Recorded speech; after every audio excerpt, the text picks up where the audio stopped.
On this super review, let's take a look at the TRN BT20 Bluetooth thingamabobs. A while back, I reviewed the TRN BT3 as well as a KZ version, which is basically a Bluetooth cable that it's got a 2-pin connector and it connects to your in-ear monitor headphones and turns them into wireless in-ear monitors.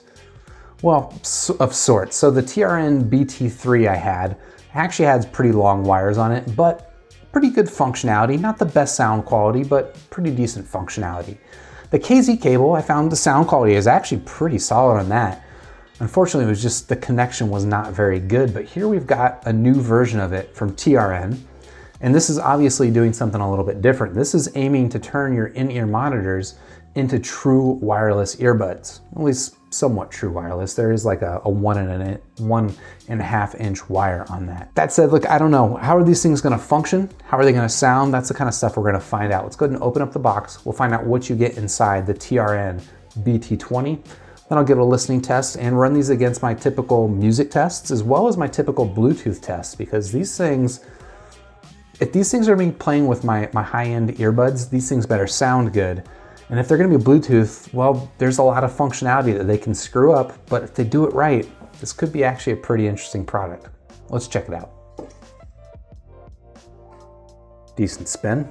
What do you think? I should have you guys start rating my spins out of 5 stars. Just like leave a comment down below, rating the spin of the box. And maybe it's a rating of my ability to spin, but also just a rating of how good this box spins. And that was a decent one. You saw that it landed the dismount just perfectly square. That was, I think that's worth extra points. All right, let's go ahead and check out, well, let's go ahead and do a quick tour of this box, see if we can find out anything about the TRN BT20. We got a logo over there. We got a little bit of information here. So it's the BT20. And right off the bat, we've got a little marker that indicates that I've got the 0.75 millimeter 2-pin connector. This is also available in 0.78, as well as MMCX connector. And I got these in this connector because this seems to be the most common with these like budget IEMs. A lot of KZs are using 0.75, and I think even some TRNs are using that. Other than that, look, there's nothing on this box, so let's just go ahead and crack it open.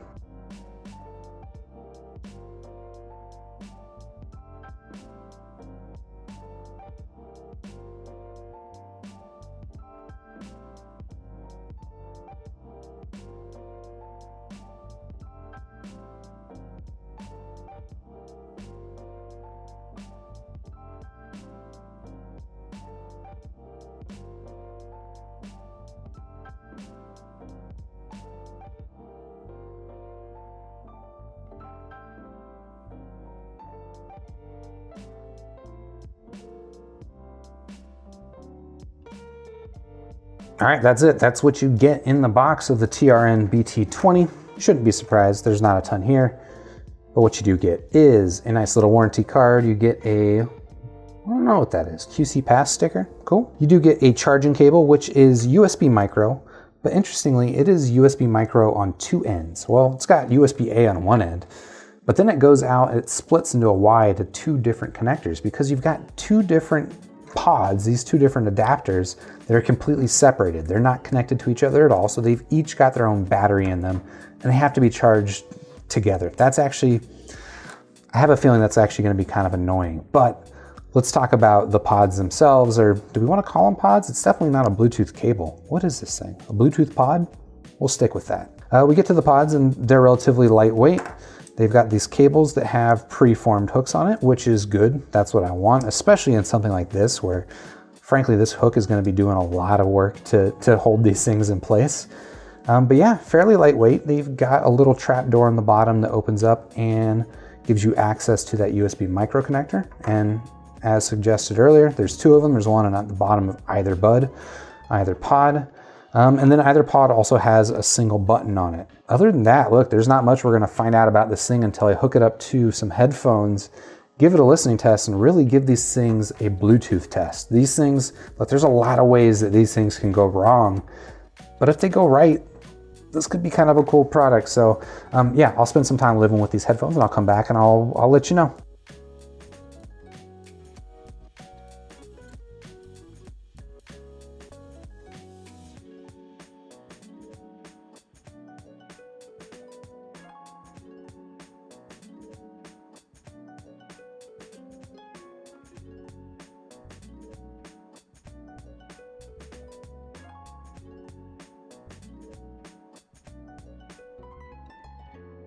right, so after about a week of listening with the TRN BT20s, trying them on a couple of different in-ear monitors that I've got, including the KZ AS06 and the Eco OH1.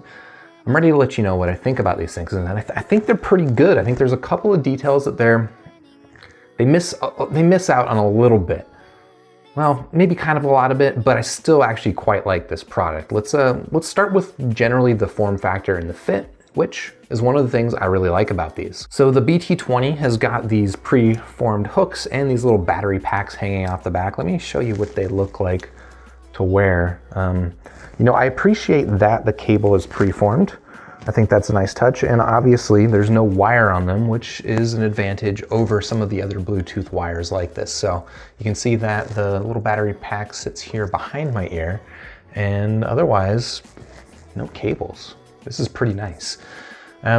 These things actually fit pretty comfortably either with or without glasses. You know what, here you go. So even with glasses, like these things are not interfering with my glasses.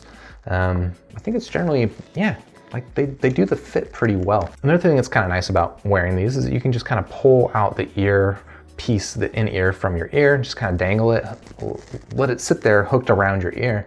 And it's convenient for, you know, stopping, interrupting your music and carrying on a little quick conversation, and then you can just plug it back in.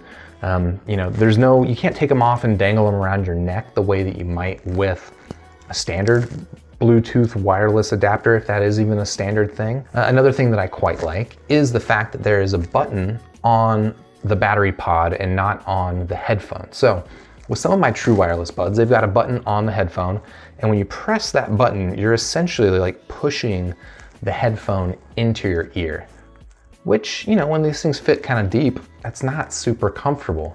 Having the button back here behind my ear just means that when I push it, I'm pushing into the back of my skull, which is pretty comfortable. I got a pretty hard skull.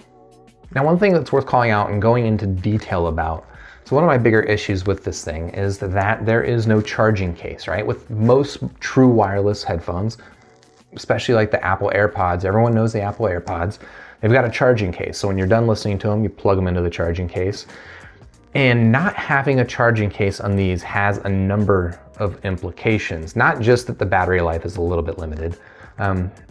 We'll get into that a little bit, but the other implications I think are actually a bigger deal. So storing these, putting them in a pocket, you know, it's not as convenient as a pair of Apple AirPods, of course, but look, you're able to use whatever in-ears you want. I'm not gonna hold that against it. The issues that I do have with it, however, is that, you know, one nice thing with the charging case is that you remove the headphones from the charging case with other true wireless buds.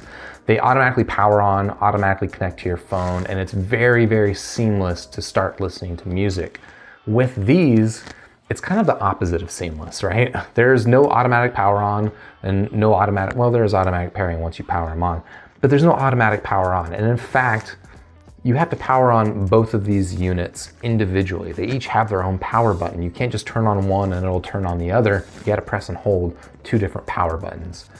So that's kind of a pain in the butt. The other thing that's kind of a pain in the butt is charging these things, frankly. With a normal pair of true wireless buds, you plug them into the case, you run your USB into the case, and it's charging both buds at the same time. Unfortunately, these things, you got to run USB cables into each one individually. Now, it's nice that it comes with a micro USB cable that splits into two parts, but it is just an extra little bit of fiddliness that you don't get with most true wireless buds. But obviously, look, there's some advantages here. You're using whatever in-ears you want to use. Now, in terms of Bluetooth functionality, these things are doing a pretty good job. Not great, but pretty good. So the one thing that they're doing really good is connection and reliability. I didn't have any issues with these in terms of like being desynced or anything like that, which is kind of a common problem on true wireless buds. So it was nice that I didn't have those issues here. I think the Bluetooth range is generally pretty good, not excellent, but I would say it's very good. I was able to get from this room to my living room with a couple of walls in between before there was even a little bit of breakup, and even then it was still just a little bit of breakup. So yeah, generally no complaints with the connection quality. There is just a slight amount of delay if you're, watching a movie or YouTube or something like that. There's a slight bit of audio delay, but I would say it's on the lower end of most Bluetooth headphones that I've tried. So generally doing a pretty good job there. And then the one thing that actually stands out is that the battery life on these, at least what they claim, is 4 to 6 hours, kind of depending on where you see. Most places they say 6 hours, in a couple of spots they say 4 hours. I'm gonna go with 6 hours, mostly because I'm being optimistic, and frankly, like, I haven't run these things out yet, so they're doing a pretty good job for me. 6 hours of battery life on true wireless buds is actually on the upper end of what any true wireless bud I've tried is doing. So most of them are like in the 3 to 4 hour range, right? The i10 TWS I just reviewed, that's like an hour and a half.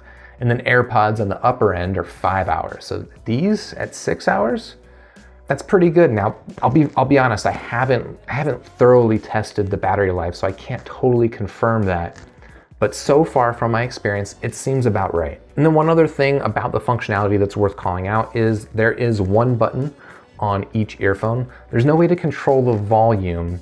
And in fact, I'm not sure that the button is working the way it's supposed to. The way that it's described is you have access to play pause with a single press, you have access to skip track with a double press, and you have access to skip backwards with a triple press, which that actually sounds really useful. Unfortunately, at least for mine, using it on my iPhone XR, the single press to play pause is working as expected, but double pressing the button is actually, it's redialing the last phone number I called, which was over a week ago, because I don't make phone calls.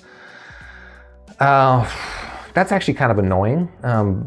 That said, at least the play pause stuff is working pretty reliably, and the fact that it's in either ear is pretty nice. Now let's talk about the sound quality of the TRN BT20, because I have a feeling if you're getting something like this, you're a little bit more interested in the sound quality than, maybe even a little bit pickier than the typical Bluetooth earphone buyer. And I would say that the sound quality on this is definitely a noticeable downgrade from using a normal wire. And part of that, I think, is just because these things don't support aptX, all right? So I mentioned when I tested these, I tested them with the KZ AS06 as well as the Eco OH1s. The Eco OH1 is, from all the headphones I've got, the best sounding 2-pin headphone I've got. So that was kind of like my ultimate test. With either earphone attached, when there's no music playing, there is a pretty noticeable noise floor, just like a little bit of hiss, that it's a lot more pronounced on the AS06, which makes sense. That headphone is really sensitive, but it was also noticeable here with the Eco OH1. And then just generally the sound quality, it loses some of the clarity and the detail that you would get over a wire. In fact, I compared these directly with the KZ Bluetooth cable that I've got, and that cable supports aptX, and it was noticeably still better sounding. I think this does sound better than the TRN BT3, which is a wired version of the Bluetooth, whatever. I think this does sound a little bit better than the BT3, but still not up there with the KZ cable. That said, I still don't want to use that KZ cable because it's just not reliable. So if I were to rate the TRN BT20, I'd give these things 4 stars out of 5. Look, I think they're a cool accessory, and they generally do the job pretty good. The fact that they're reliable makes a big difference, and then they sound decent. They don't sound great, but they do sound decent. And just, yeah, generally, I really like this form factor. If you're interested in checking out the TRN BT20, of course, I've got links in the description down below. While you're down there, you can hit the like button for the video if you liked it. You can subscribe to the channel, and then I'll see you in the next super review.